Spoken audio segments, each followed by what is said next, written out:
Right. నమస్తే. Welcome to Andhra Prabha. ఇటీవల కాలంలో ఎన్‌కౌంటర్‌లు జరుగుతున్నాయి. అదేవిధంగా మరి కేంద్ర ప్రభుత్వం కూడా కగార్ ఆపరేషన్ త్వరలో పూర్తి చేస్తామంటూ కూడా చేస్తున్న ప్రకటనలు. అదేవిధంగా మరి ఇప్పటికే ఎన్‌కౌంటర్‌లు మరి అదేవిధంగా లొంగుబాట్లు మరి స్వీయంగా వారు ఆయుధాలను కూడా మరి ఇచ్చి మరి లొంగిపోతున్నారు. అదేవిధంగా తెలంగాణ ముఖ్యమంత్రి రేవంత్ రెడ్డి గారు ఇచ్చిన పిలుపు మేరకు మిగతా వాళ్ళు కూడా చేరిపారు. మరి దాదాపుగా ఈ ప్రోగ్రామ్ అయ్యే నాటికి ఒక 36 మంది కూడా ఛత్తీస్‌గఢ్‌లో లొంగుబాటుకు గురయ్యారు. అదేవిధంగా మరికొంతమంది కూడా ఆచూకీ లేరు అంటూ కూడా పరిస్థితి. మరి దాదాపుగా 17 మంది ఆ మాత్రమే ఇంకా మిగిలి ఉన్నారు అంటూ కూడా పోలీసులు చెప్తున్న మాట. మరి ఉద్యమం ఎటువైపు వెళ్తుంది? అదేవిధంగా మరి మావోయిస్టులు ఎన్‌కౌంటర్‌లకు గురవుతున్నారు. మరి అవన్నీ కూడా సహేతుకంగా మరి ఎన్‌కౌంటర్‌లే అనుకోవచ్చంటారా? వీటి మీద కూడా బోలెడన్ని అనుమానాలు వ్యక్తమవుతున్నాయి. మనతో పాటు ఇదే చర్చా కార్యక్రమం మీద మాట్లాడేందుకు సిపిఐ నారాయణ గారు ఉన్నారు. అదేవిధంగా మరి సీనియర్ నేత. ముందుగా మనం వారిని నమస్తే చెప్పి వెల్కమ్ చేసుకుందాం. సార్ నమస్తే అండి. వెల్కమ్ టు ది షో అండి. నమస్తే. రైట్ అండి. మరి ఇప్పుడు ఎన్‌కౌంటర్‌లు అంటూ బూటకపు ఎన్‌కౌంటర్‌లు అంటూ కూడా బయట వినిపిస్తోంది. అదేవిధంగా కగారు కూడా తన ఆపరేషన్‌ని పూర్తి చేయడానికి సకాలంలో ముందుకెళ్తున్నామంటూ కూడా మార్చి 31 ఒక గడువు విధించడం ఎలా తీసుకోవచ్చుంటారు ఈ పరిణామాలు? ఆపరేషన్ కగారు పూర్తవుతా ఉంది. నక్సలైట్లను చంపేశాం. సమాధి కట్టేశాం. అంత అయిపోయిందని చెప్పేసని చెప్తా ఉన్నారు. కానీ వాళ్ళకి అర్థం కానిదేంటంటే నక్సలైట్లను చంపచ్చాము కానీ నక్సలిజాన్ని చంపడం వాళ్ళ చేత కాదు. ఓకే. అది ఒక థియరీ. ఈ నక్సలైట్ల సమాధించే పుట్టుకొస్తారు ఇప్పుడు కాదు చెప్పే సంగతి వాళ్ళకి మర్చిపోతున్నారు. డెఫినెట్గా వాళ్ళకి మరణం లేదు. ఇంకా సిద్ధాంతంగా మరణం లేదు. వ్యక్తులు అంటావా పుట్టుడు గిట్టడి కొరకే ఎవరు పర్మనెంట్గా బతికేది లేదు. ఇప్పుడు ఒకసారి చనిపోతారు. వాళ్ళని ఆపరేట్ కావాలి చంపేస్తున్నారు. అంతేగాని ఆ సిద్ధాంతాన్ని చంపడం వాళ్ళ చేత కాదు. వాళ్ళు నక్సలైట్ని చంపామనేటువంటి పేరుతోటి ప్రజానేకానికి ఒకటి భ్రమణం కల్పించదలుచుకున్నారంటే మేము నక్సలైట్ల అరాజకులు కాబట్టి మేము చంపేస్తాం అంటున్నారు. కానీ నక్సలైట్ల అరాజకులు కాదు, టెర్రరిస్టుల అరాజకులు. వీళ్ళు టెర్రరిస్టులు కాదు. అసలు ఉద్దేశం ఏంటంటే కార్పొరేట్ కంపెనీస్కి అడవి సంపద మొత్తం అప్పగించాలి. ఓకే. అప్పగించాలంటే ఆడ గిరిజనులు ఉండకూడదు. గిరిజనులు ఉండకూడదంటే నక్సలైట్లు ఉండకూడదు. నక్సలైట్ల సపోర్ట్ వాడుకుంటుంది కాబట్టి వాళ్ళు అడవికి సపోర్ట్ గిరిజనులు ఉంటారు కాబట్టి అడవిని కార్పొరేట్ కంపెనీకి అప్పగించడం సాధ్యం కాదు కాబట్టి ఇప్పుడు ఆ పేరుతోటి నక్సలైట్ని చంపేస్తున్నారు. ఇది కేవలం అసలు ఉద్దేశం కార్పొరేట్ వర్గాలకి అటవీ సంపద ఉన్నటువంటి భూగర్భ సంపద వరకు అనేక రకాలుగా అమూల్యమైన సంపద వాళ్ళకి అప్పగించడం అనేది వాళ్ళకి ఉద్దేశం. దాని అర్థమైపోయింది. ఇప్పుడు నిన్నగాక మొన్నే ఒక జీవో ఇచ్చారు. 2023 ఒక జీవో పాస్ చేశారు. ప్రెసిడెంట్ ఆఫ్ ఇండియా సంతకం పెట్టింది. అటవీ భూముల్లో కూడా ప్రైవేట్ కార్పొరేట్ కంపెనీకి అవకాశం ఇచ్చి రోడ్లు వేసుకుంటూ అడవిని పెంచుకోమని చెప్పని అవకాశం చెప్పారు. అంటే అర్థమైపోయింది. అసలు మన ప్రెసిడెంట్ ఆఫ్ ఇండియాని ఎట్లా ఎంపిక చేసుకున్నారు? వెంకయ్యనాయుడు ఆటోమేటిక్గా ప్రెసిడెంట్ కావాల్సిన వాడు. అంతకుముందు వైస్ ప్రెసిడెంట్గా ఉన్న వెంకయ్యనాయుడు ఆటోమేటిక్గా ప్రెసిడెంట్ కావాల్సిన వాడు. ఎందుకు తీసుకొచ్చి ముర్ముని పెట్టారు? ముర్ము ఒక ట్రైబల్ లేడీ. ట్రైబల్స్ ప్రెసిడెంట్గా పెడితే ఈ అడవి చట్టం హక్కులను మార్చాలంటే రైట్ మార్చాలంటే 9th షెడ్యూల్ సంతకం పెట్టాలి. 9th షెడ్యూల్ సంతకం ప్రెసిడెంట్ ఆఫ్ ఇండియా సంతకం పెట్టాలి. కాబట్టి ఈవిని దీర్ఘకాలిక ఆలోచనతో ఆమెని ప్రెసిడెంట్గా పెట్టి అటవీ రాజ్యాంగ చట్టాన్ని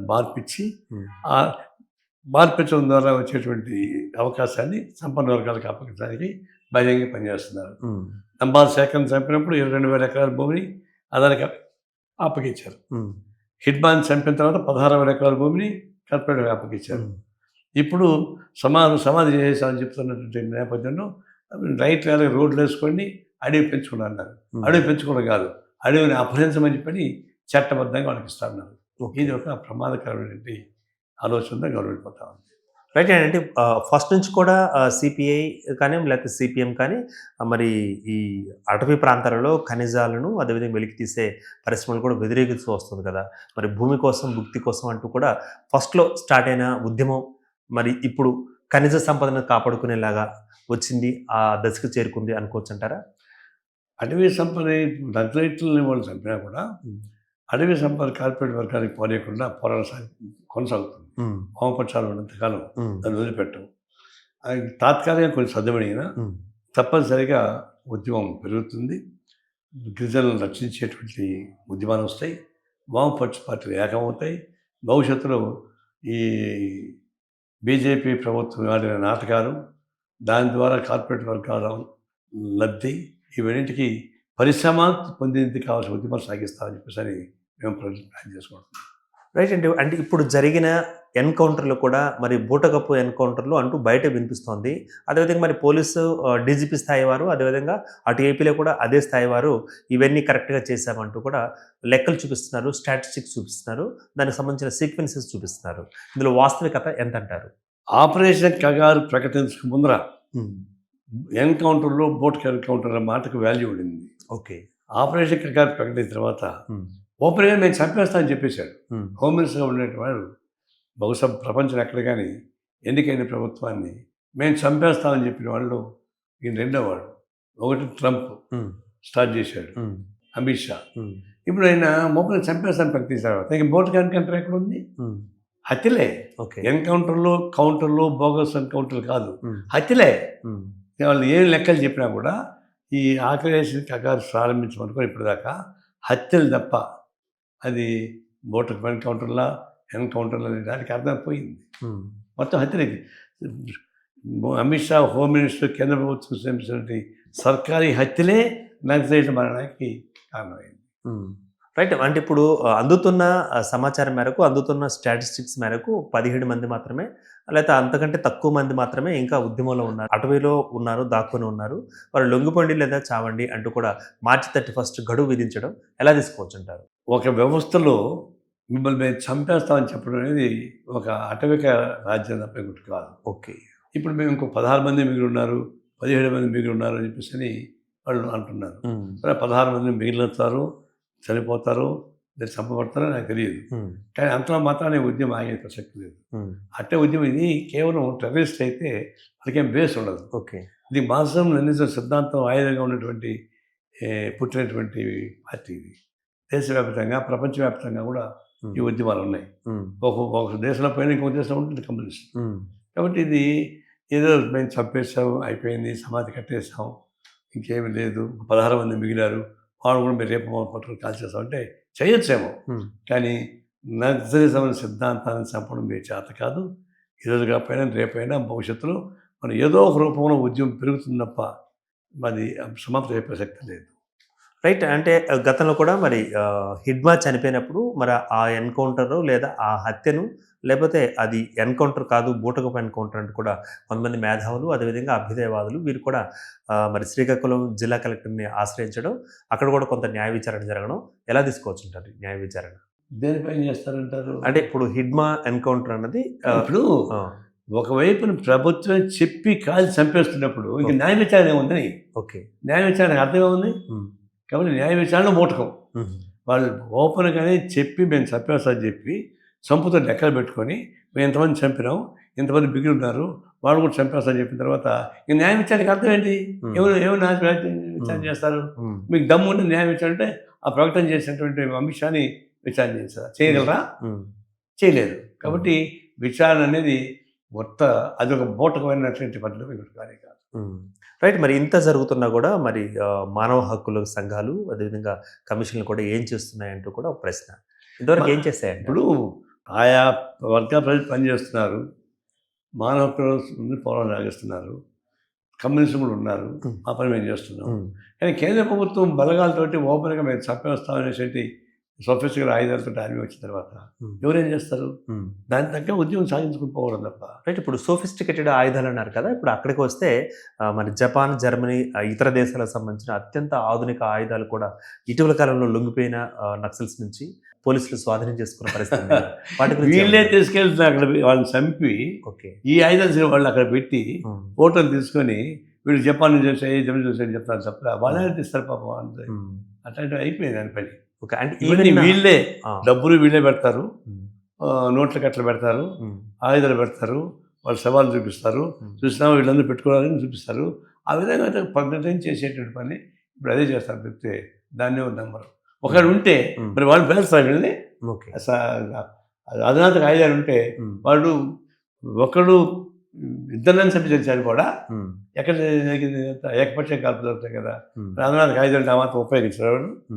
అన్నీ వాళ్ళు కల్పిత స్టోరీస్ ఇవన్నీ. ఇప్పుడు గిరిజనులే వారి భూమి కోసం, వారి భుక్తి కోసం, వారి కనీస సంపదను రక్షించుకోవడానికి వారే మామూలుగా, వారే నక్సల్స్‌గా అవతరించారు అని ఒక వాదన వినిపిస్తోంది. అంటే వాళ్ళు నిజమైన నక్సల్సేనా? వీళ్ళు ఇదంతా కల్పితాలండి ఇవన్నీ. హ్మ్. కల్పిత కథలు తప్ప హ్మ్. గిరిజనులే ఆస్తి కోసం నగరాలకు మారుతారా? హ్మ్. ఆస్తి కోసం అంటే వాళ్ళు గిరిజనులు మామూలుగా మాట్లాడుకుంటూ ఆస్తి పెట్టి గవర్నమెంట్ సరెండర్ అయితే హ్మ్. హాయిగా చూసుకుంటారు కదా. ఓకే. నక్సలైట్కి ఎందుకు పోవాలి వాళ్ళు? హ్మ్. నక్సలిజం ద్వారా ఆస్తి సంపాదించుకునే బదులు హ్మ్. గవర్నమెంట్‌గా సరెండర్ అయితే ఆస్తులు వాళ్ళకి వచ్చేస్తాయి కదా. హ్మ్. అంత ఫూలిష్‌గా ఉంటారు గిరిజనులు. హ్మ్. ఇవన్నీ కల్పితాలు, ఇవన్నీ కల్పిత హ్మ్. స్టోరీస్. హ్మ్. రైట్. అంటే కల్పితాలంటే మరి ఒక పక్క కాగితాల మీద లెక్కలు చెప్తుంది, లెక్కలు చూపిస్తోంది మరి ప్రభుత్వం. ఆ లెక్కలు కాకి లెక్కలేనంటారా? వాళ్ళు చంపినాక లెక్కలు చూపిస్తారు. దాన్ని హ్మ్. మనం నమ్ముతున్నాం. హ్మ్. ఎందుకంటే వాళ్ళే కదా కాల్చింది. హ్మ్. పేర్లు చెప్తున్నారు కదా. హ్మ్. కాబట్టి అది కరెక్ట్ వాళ్ళు చెప్పేది. హ్మ్. అంటే వాళ్ళు చంపిన వాళ్ళు వాళ్ళపైన చర్య తీసుకోవాల్సింది ఎవరు? హ్మ్. వాళ్ళ మీద ఎంక్వైరీ చేయాల్సింది ఎవరు? హ్మ్. ఏ గవర్నమెంట్ అయితే చంపేస్తా ఉందో ఆ గవర్నమెంట్ మీద ఎంక్వైరీ ఏం చేయగలం? హ్మ్. ఏ గవర్నమెంట్ ఇస్తారు ఎంక్వైరీ? హ్మ్. అవన్నీ కూడా ప్రజానీకాన్ని చెప్పుకోవచ్చు కానీ ఏ కోర్టులు కానీ, తర్వాత న్యాయ విచారణ కానీ, మేధావుల సంఘం కానీ ఏమీ చేయలేని పరిస్థితుల్లో చూస్తుంది తప్ప ఇంకో మార్గం కనపడడం లేదు. హ్మ్. భవిష్యత్తులో ఈ ఉద్యమం అంత పోదు అంత ఈజీగా. ఓకే. తాత్కాలికంగా వచ్చిన ఇబ్బందులు వస్తాయి కానీ హ్మ్. భవిష్యత్తులో ఈ మానవ హోమాన్ని ఆమోదించేటువంటి వ్యవస్థ వస్తుందని అనుకోవడం లేదు. హ్మ్. భవిష్యత్తులో పోరాటాలు జరుగుతాయి. ఏ పద్ధతులు జరుగుతాయి, ఎలాగ జరుగుతాయి అనేది నేను చెప్పలేను. హుహు. బట్ ఉద్యమం మాత్రం వస్తుంది. హ్మ్. రైట్. ఇప్పుడు తుపాకీ తూటాతోటి మరి రాజ్యం లేకపోతే రాజ్యాధికారం సంపాదిస్తాం, సాధిస్తాం అంటూ కూడా ఉన్న ఒక స్లోగన్ ఉండి మరి మామూలు స్లోగన్ కావచ్చు, నక్సల్స్ స్లోగన్ కావచ్చు. మరి ఇప్పుడు ఆ స్లోగన్ పూర్తిగా కనుమరుగైందంటారా? తెరమరుగైందంటారా? ఇప్పుడు కనుమరుగుపరిచిందంటారా కేంద్ర సోవియట్ ప్రభుత్వం? రష్యాలో ఒక తిరుగుబాటు, కార్మిక వర్గ తిరుగుబాటు. హ్మ్. చైనాలో గెరిల్లా పోరాటం ద్వారా ఆయుధాలతోని వాళ్ళు సాయుధ సాధించుకున్నారు. పోరాటం. హ్మ్. చైనా వియత్నాం హ్మ్. అమెరికన్ జూంటాకి వ్యతిరేకంగా ఆయుధ పోరాటం సాగించారు. హ్మ్. అట్లా ఆనాడు పరిస్థితుల్లో అంటే సోవియట్ యూనియన్ కమ్యూనిస్ట్ పార్టీగా పుట్టక ముందరగా, హ్మ్. తర్వాత సోవియట్ యూనియన్ కమ్యూనిస్ట్గా మారిన తర్వాత, హ్మ్. సోవియట్ ఇన్ఫ్లుయెన్స్ తోటి దాదాపు 16-17 దేశాలు కమ్యూనిస్ట్ దేశంగా మారిన తర్వాత హ్మ్. దానికి ఒక ఉద్యమం వచ్చింది. హ్మ్. ఆ తర్వాత సాయుధ పోరాటం చేయాల్సినంత అవసరం కనపడలేదు. ఓకే. అది ప్రజా ఉద్యమం ద్వారా చేస్తూ ఉన్నాయి. హ్మ్. ప్రజా ఉద్యమాల ద్వారానే ఎన్నికలు వస్తున్నాయి. హ్మ్. చిలీలో ప్రజా ఉద్యమం ద్వారా ఎన్నికల్లోనే గెలిచారు. హ్మ్. తర్వాత ఇప్పుడు వస్తున్నటువంటి బొలివియా, పెరు హ్మ్. ఈ దేశాలు ఎన్నికల ద్వారా వస్తున్నారు. హ్మ్. అందువల్ల ఒకప్పుడు సాయుధ పోరాటం ద్వారా వచ్చేటువంటి వ్యక్తికి ఇప్పుడు ప్రజా పోరాటం ద్వారా వస్తుంది. హ్మ్. అది కానీ మనం పద్ధతి మార్చుకోవాలి. ఓకే. అది ఆ పద్ధతి మార్చుకోవడంలో నాకు తెలిసి ఫెయిల్ అయ్యారు. హ్మ్. తెలంగాణ సాయుధ పోరాటం కూడా ఒక సెంట్రల్ గవర్నమెంట్ ఇన్వాల్వ్ కానంత వరకు సక్సెస్ అయినాము. ఓకే. సెంట్రల్ గవర్నమెంట్ ఇన్వాల్వ్ అయినాక సాయుధ పోరాటం ఎట్లా సాధ్యం ఉంది? హ్మ్. నిజాం నవాబుతంగా పోరాటం చేయగలిగాం కానీ హ్మ్. ఇండియన్ గవర్నమెంట్ ఎట్లా కుదురుతుంది? హ్మ్. అట్లా ఒక్కోసారి ఆ తప్పుని తెలుసుకోకుండా పోవడం వల్ల నష్టం వచ్చింది. హ్మ్. ఇప్పుడు నక్సలైట్లు కూడా హ్మ్. తుపాకీ కొట్టున్న రాజ్యాధిక వ్యవస్థ అనుకుంటే ఇంత పెద్ద భారతదేశం, అంత భారతదేశంలో అడవులో ఉండేది చెంత నూలంతా. హ్మ్. ఇది ఎట్లా జరుగుతుంది సాధ్యమవుతుంది? హ్మ్. అది కొంచెం ఆలోచించుకుంటూ పోయిండేది. మేము చెప్పినా వాళ్ళు వినలేదు. అయినా అయిపోయింది. ఇప్పుడు తుపాకీ కొట్టడం ద్వారా రాజ్యాధికారం వస్తుందని చెప్పిన బదులు ప్రజా ఉద్యమం ద్వారా రాజ్యాధికారం రావడానికి అవకాశాలు ఉన్నాయి. రైట్. ప్రజా ఉద్యమాలనేవి అప్పట్లో సాయుధ పోరాటాలు, అదేవిధంగా మరి భుక్తి కోసం, భూమి కోసం స్టార్ట్ అయినాయి. దాదాపు 70 ఏళ్ల దశకం 70 ఏళ్ల కాలం నాటి ఉద్యమాలు. మరి అప్పటికిప్పటికి రాజకీయంగా, సామాజికంగా అభివృద్ధి ప్లస్ ప్రణాళికలు కూడా అమలయ్యాయి కదా! ఇంకా ఉద్యమానికి పట్టుందంటారా? అదే నేను చెప్పేది. ఒకప్పుడు తెలంగాణ తుపాకీ కొట్టడం స్లోగన్‌కి ఆదరణ ఉన్న మాట వాస్తవం. హ్మ్. సాయుధ పోరాటానికి ఆదరణ ఉన్న మాట వాస్తవం. హ్మ్. సాయుధ పోరాటంలో పాల్గొన్నటువంటి విప్లవకారుల్ని ఆయా ఊర్లు కాపాడుకున్నారు. హ్మ్. అయితే ఇప్పుడు రాను రాను నేను చెప్పినట్టుగా ఒకవైపు సామాజిక అభివృద్ధి జరుగుతూ ఉంది. వ్యవసాయ అభివృద్ధి జరుగుతూ ఉంది. పారిశ్రామిక అభివృద్ధి జరుగుతూ ఉంది. రాజకీయాలు మారుతూ ఉన్నాయి. పాలక వర్గాలకు కూడా పట్టు పెరిగింది. హ్మ్. అలాంటప్పుడు పాత పద్ధతిలో కన్నా దాన్ని మార్చుకొని ఉన్న పద్ధతులకు అనుగుణంగా ఎత్తుగడలైతే ఉద్యమాలు సాగించుంటే ఇంకా బాగా ఉపయోగపడి ఉండేది. హ్మ్. అది చేయకపోవడం వల్ల ఆ పాట నష్టం జరిగిపోయింది. హ్మ్. ఇప్పుడైనా సరే ఆ పాత పద్ధతి నుంచి కొత్త పద్ధతి ద్వారా, కొత్త ఉద్యమాల ద్వారా రావాలి. ఇప్పుడు బంగ్లాదేశ్‌లో ఎన్నికైన ప్రభుత్వాన్ని ఎవరు ఓడగొట్టారు? హ్మ్. సాయుధ పోరాటం ఓడగొట్టింది. హ్మ్. సాయుధ పోరాటం కాదు, ప్రజా ఉద్యమం. ఓకే. సిలోన్‌లో ఎన్నికైన ప్రభుత్వం ఎవరు ఓడగొట్టారు? హ్మ్. సాయుధ పోరాటాన్ని తుపాకీ కొట్టడం చేసింది హ్మ్. ప్రజలే. హ్మ్. నేపాల్‌లో హ్మ్. కమ్యూనిస్ట్ అధికారంలో ఉంటే కూడా కమ్యూనిస్టులని ఇబ్బంది పెట్టినట్టు ఉద్యమాలు వచ్చాయంటే అది తుపాకీ కొట్టడం ద్వారా రాలే. ఓకే. ప్రజా ఉద్యమాలు. హ్మ్. అందులో మారుతున్నాయి పరిస్థితులు. హ్మ్. మారేతున్న పరిస్థితుల ప్రకారం మన పద్ధతిలో కూడా పాడు పద్ధతులు మార్పులు చేసుకోవాల్సిన అవసరం ఉంది. రైట్ అండి. ఇప్పుడు మరి కొంతమంది ఎన్‌కౌంటర్‌లో మృతి చెందుతున్నారు. అది చూస్తున్నాం. అదేవిధంగా లొంగుబాటుకు గురవుతున్నారు. అది చూస్తున్నాం. కొంతమంది ఆచూకీ తెలియకుండా పోయింది. మరి ముఖ్యంగా తెలంగాణ రాష్ట్ర కార్యదర్శిగా పెరుగాంచిన బడే చొక్కారావు లేదా అలియాస్ దామోదర్. ఇప్పటికి ఆయన మరి ఏ ఎన్‌కౌంటర్‌లో చనిపోయాడు? లేకపోతే ఉన్నాడా? లేకపోతే బ్రతికి లేడా? లేకపోతే ఇతర అడవుల్లోకి, ఇతర రాష్ట్రాల్లోకి వెళ్ళిపోయాడా? అంటూ కూడా ఒక టాక్ బయట వినిపిస్తుంది. అంటే వాళ్ళు ఏమంటారు? వాళ్ళు చంపబడి ఉంటే ప్రభుత్వం చెప్పేసేది హ్మ్. నేను చంపేశానని చెప్పి. హ్మ్. సరెండర్ అయి ఉంటే సరెండర్ అని చెప్పి ఉండేది. హ్మ్. రెండో లేనప్పుడు అజ్ఞాతవాసం పోయి ఉంటారు వాళ్ళు. హ్మ్. ఇంత పెద్ద ప్రపంచం ఎక్కడో చోట ఉండడానికి అవకాశం ఉంటుంది. హ్మ్. ఉంటే ఉంటారని చూద్దాం. హ్మ్. ఉంటారని ఎక్స్పెక్ట్ చేద్దాం. హ్మ్. ఒకవేళ వాళ్ళు పట్టుబడి ఉన్నా, వాళ్ళు చంపేసి ఉన్నా వాళ్ళు చెప్పేసేవాడు. హ్మ్. ఫోటోలు ప్రకటించేవాడు. లేదు కాబట్టి ఎక్కడ అజ్ఞాతవాసం పోయి ఉంటారు. హ్మ్. Let's write. ఇప్పుడు హిడ్మా తర్వాత అంతే క్వాలిటీస్ ఉండి, అంతే పోరాట పటిమ కలిగి ఉండి, అంతే వ్యూహ రచన కలిగి ఉన్న లక్షణాలు కలిగి ఉన్న రెండవ శ్రేణి, మూడవ శ్రేణి నాయకులు కూడా లొంగిపోయారు కదా! ఇక మాక్సిమం అంతా అయిపోయినట్టే కదా తెలంగాణలో. అంటే ఒక మధ్యప్రదేశ్ ఏమో మావోయిస్ట్ ఫ్రీ స్టేట్‌గా ప్రకటించేసుకుంది. నెక్స్ట్ మరి ఒడిస్సా కూడా మావోయిస్ట్ ఫ్రీ స్టేట్‌గా ప్రకటించుకుంది. ఇప్పుడు అదే దిశలో తెలంగాణ వెళ్ళబోతుంది అనుకోవచ్చంటారా? ఇప్పుడు